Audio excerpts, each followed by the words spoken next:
I'm Jordan Belfort, and this is Sales School.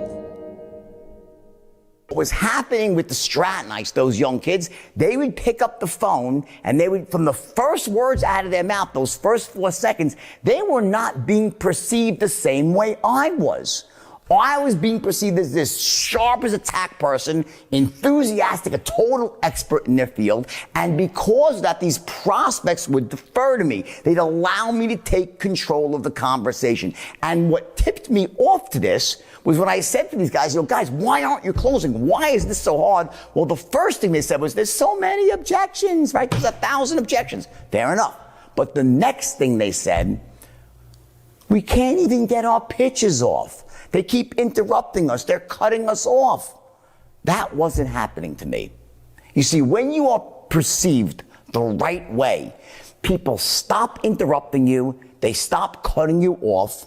They have the respect for all the hard work that you've done that's made you an expert.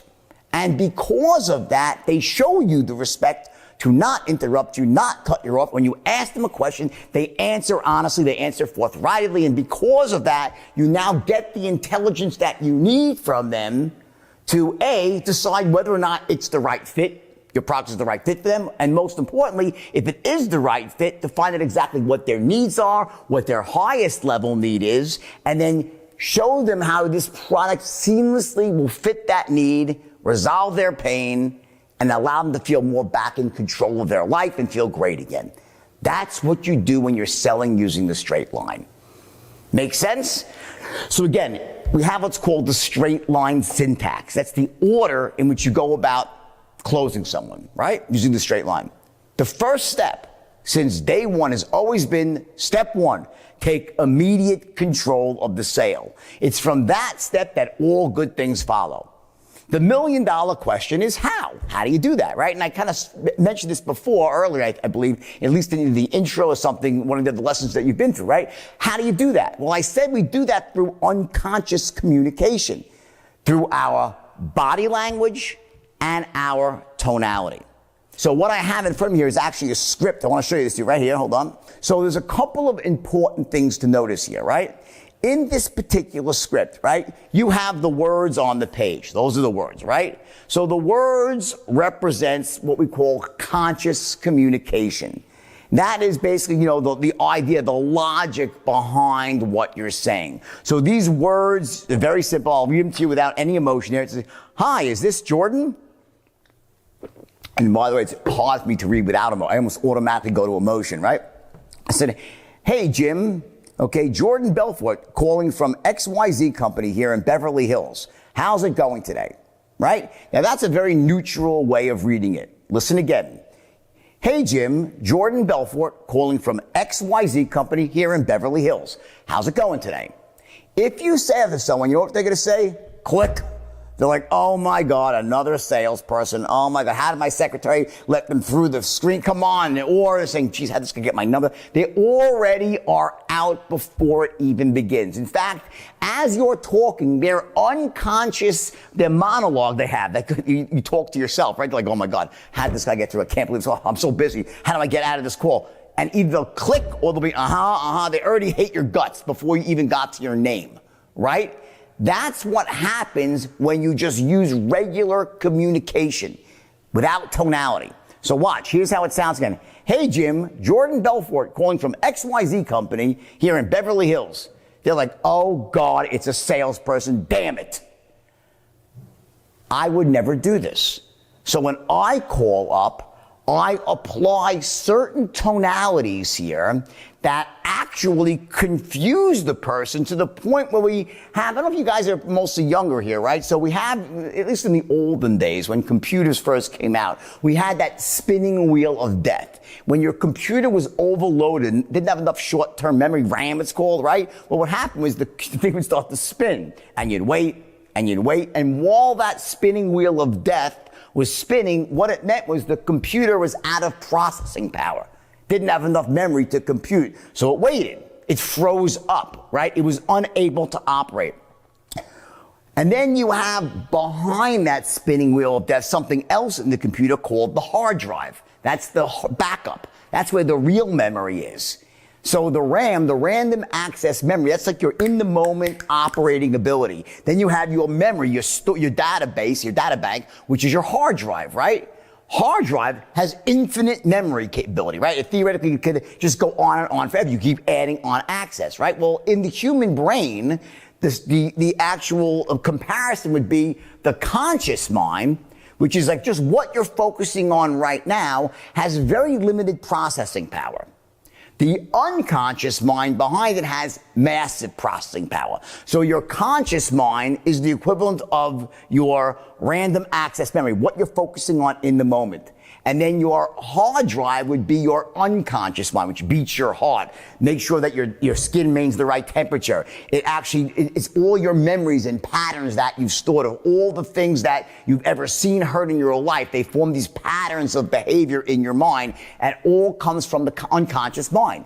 Every gut reaction you have, every gut decision you make, everything that's faster than you know it, that's because your unconscious mind was running a pattern.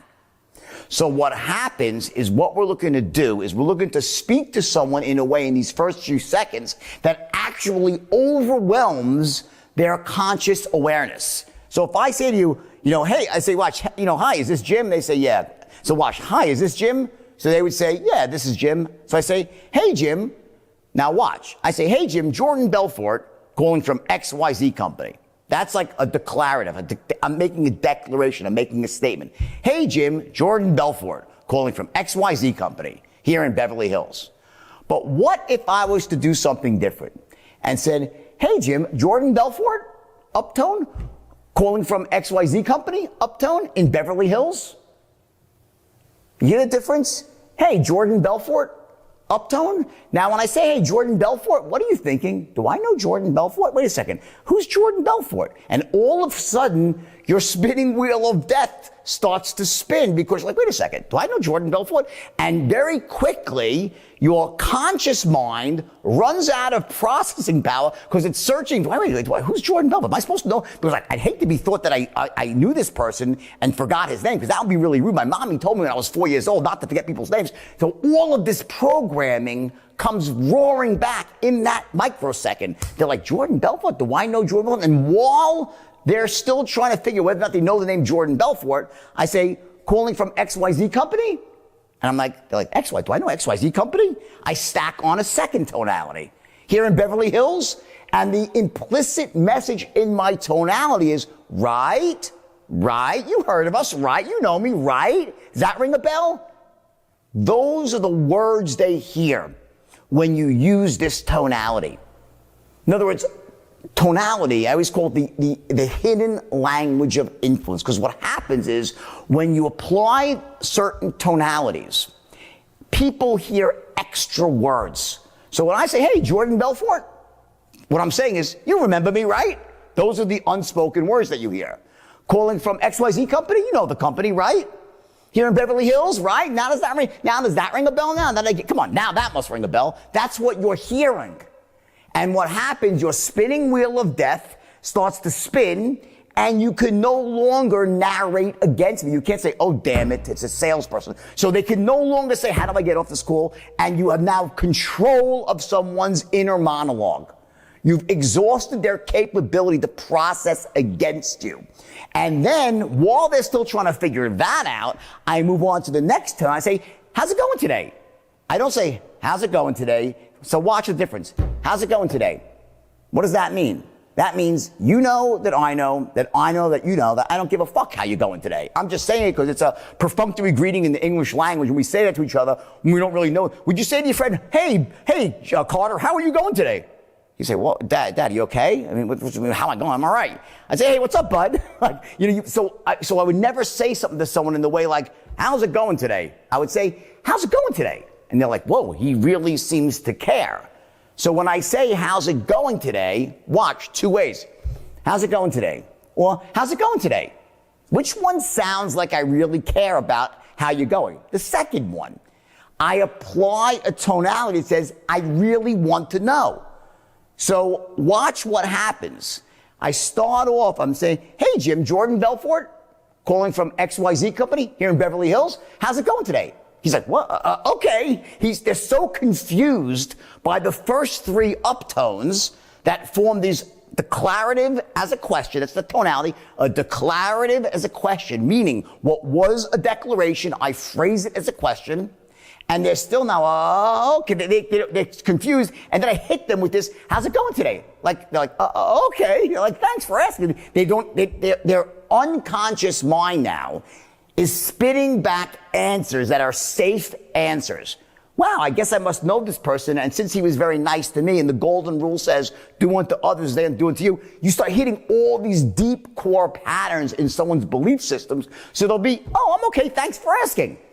And suddenly, you're no longer that salesperson that's there to annoy them. They're not sure what it is. And then the next sentence, I said, okay, great. Now, Jim, and I lower my voice, said, you probably heard of my, now they're like, what? And I lower to this voice of mystery, and you probably heard of my company before, okay? XYZ company, okay? And the words are, but it doesn't matter, I just use my own words, right? We're one of the fast, and now they're like hanging on my every word, and everything I say has this layered tonality. There's no free statements with the straight line. What we do is we layer on specific tonalities on top of our words. And by doing that, we force the client to hear extra words. They're hearing things that we haven't said. There's an implicit message in our tonality. It's an implied message, right? Number two, because of that, they're forced to search their memory to try to make sense of that, and it freezes their ability to narrate against you. You've taken control of their inner monologue, so rather than them saying, oh, another salesperson, oh my God, no, now they're like, do I know Jordan Belfort? And then before they have a chance to make sense of that, you're like, how's it going today? With an elevated greeting, like, I really want to know. And they're like, oh, okay, thanks. And now, suddenly you're in. You've passed over that first hurdle, and now you lower your voice. Now you probably, and mystery and intrigue comes into this thing, and just like that, you've taken control of the conversation. That's how in the first 4 seconds, literally the first 4 seconds, they're like, wow, this person doesn't sound like other people. They sound sharp. They're on the ball. They just said, maybe I heard of their company before. Who is this guy? Who is this girl? And if you do this the right way, you sit next to one person who's just cold calling without using tonality. At the end of the day, you've gotten 20 leads, they've gotten 2. Why?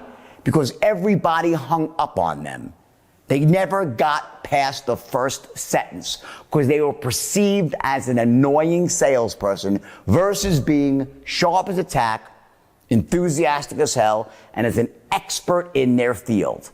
And from there, all good things follow.